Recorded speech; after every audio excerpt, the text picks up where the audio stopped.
Hey everybody, it's me, Jess. So I just wanted to talk about how my day went and what I've been doing.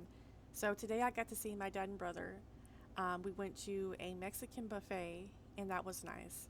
We talked for a bit, and then we went to the lake, and then we talked in my dad's car, and then we went back home. And it was an okay visit. I will say, though, it felt like there was a little bit of sadness between all three of us, and I'm not quite sure why. I think it might have to do with because my dad was talking about his doctor appointments and the testing he's doing to check to see if he really does have cancer. And it just felt kind of sad to me because it's like, the idea that my dad could possibly have cancer hasn't truly sank in with me yet.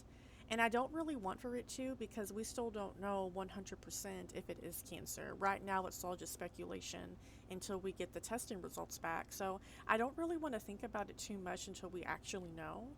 Um, with that being said, though, I've been feeling a little bit sad today because my dad always joked that he was going to be here for a really, really long time, and how, he would, if it ever happens, he would love to be around to see our grandkids. And the idea that that may not happen kind of hits me and it's really painful. And I feel like, I'm 31 years old, but I feel like I still need my dad in my life. I still want my dad in my life. And I think that no matter how old you get, you're never truly ready for your parents to pass away, right? So it's like one of those things where it's like the idea of losing my dad, the same way that I lost my mom, it's really frightening to me, because I'm not ready to be without my dad. It was hard enough losing my mom when I was 20. The idea of losing my dad the same way, it's just, it would be so earth shattering for me because, I wouldn't have parents anymore. And the idea of that really scares me, you know. Um, so that's been going on. And then um, I've been trying to work on taking better care of myself. My anxiety has been at an all time high. Um, and I'm trying to rack my brain over why that could be. I'm guessing it's probably worrying about money and bills, worrying about the future, worrying about my family and how things are going. And it's just been kind of hard on me, honestly. And my job's been quite stressful as well. We had a layoff, and now we're kind of short staffed, and so it's been kind of stressful to adjust to all of that, all the changes that have been happening. There's just been so many changes going on, and if you know me, you know that I'm somebody who does not like change. Like I don't like changes in my family. I don't like changes in my home. I don't like changes at the grocery store. Like I really do not like change. I like for everything to always stay the same, for everything to always, have its own place in its own way, in its own rhythm and routine. And whenever that gets messed up or it changes, I really don't like it. So I've been having a hard time adjusting to everything, especially the news, the idea that my dad could have cancer and what that could mean for all of us. It's just been really, really difficult. I've been having a really hard time sleeping. I've been waking up a lot during the night. I think last night I woke up around 1:30 in the morning, 2:30 in the morning, and it takes me a while to go back to sleep. And this morning I actually woke up from um, it wasn't it wasn't really a nightmare in that it was like a scary dream, but it was one of those dreams where like you wake up and like your heart's racing. So that was a fun way to wake up today.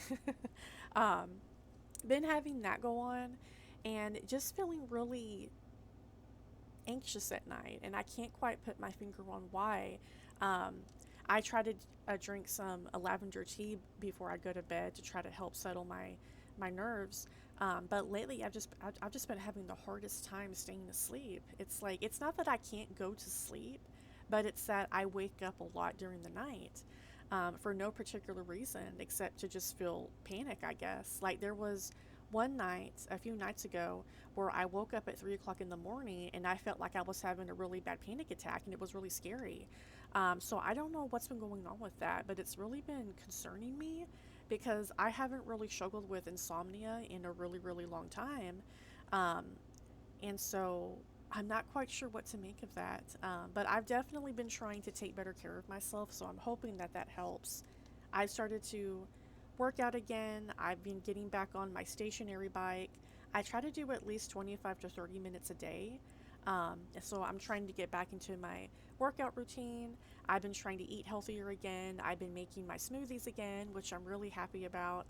I've been trying to eat salads again for lunch and trying to eat more fruit and vegetables.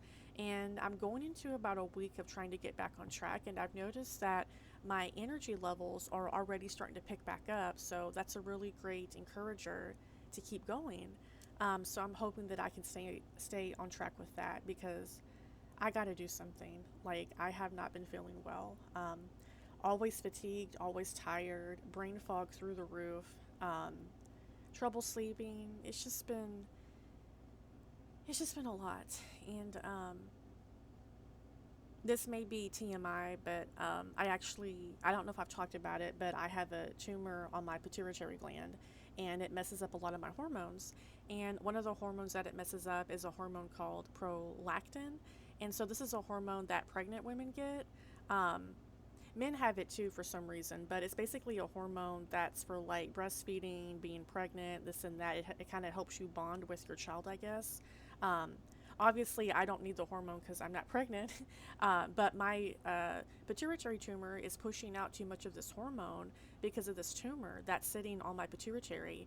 And so I don't get periods. I actually have not had a period since last year in August. So it's almost been one full year that I haven't had a cycle. And some people might hear that and think, oh, you're so lucky you don't have to put up with it, that you don't have to have a period. That may sound nice on paper, but it truly does not feel well. Like my brain fog is so bad. My fatigue is so bad. Imagine being in a perpetual state of PMS for a whole year. No relief. At least when you're having a normal period, there's a point where it gets better once you start your period. Since I'm not starting my period, it's like I'm in a constant cycle of never ending PMS. And when I tell you it is really, really difficult, it is extremely difficult. And I cannot wait to go see my new doctor in September to get back, to hopefully get back on the medication that I was taking to bring the prolactin level down so I can have a normal period again. And I'm really hoping once that happens, I'll start to feel better because no doubt a lot of what I'm feeling is probably because I don't have a period anymore, right? So I'm seriously hoping that that helps me. And so that's where I'm at. And I'm also hoping to see a gastro doctor next month for my swallowing problem because I'm still having a hard time swallowing things like bread, crackers, chips, and stuff like that. Because what happens is whenever I'm eating and I swallow something, it kind of feels like crumbs of food get stuck right here behind my ear. Not necessarily like in my throat, like I'm choking, but it's like it feels like food gets stuck like right here. It's really weird. Um, so I'm hoping to get that straightened out, hopefully, or just figure out what it even is because this is extremely bizarre, you know. And so I'm planning on getting that done. And I think that's about it for me, everything that's been going on. But I just wanted to talk about what's going on and how I'm feeling and what I've been doing to try to get better, hopefully to keep encouraging myself. I feel like when I make content or I make videos that talk about what I'm doing to make things better, like making a healthy meal or working out, I feel like when I'm putting out the things that I want to do into the world, it makes it easier for me to do those things. And I hope that makes sense. But anyway, I hope everybody had a great week, a great Sunday, and I hope you have a week ahead. I'll talk to you later. Bye.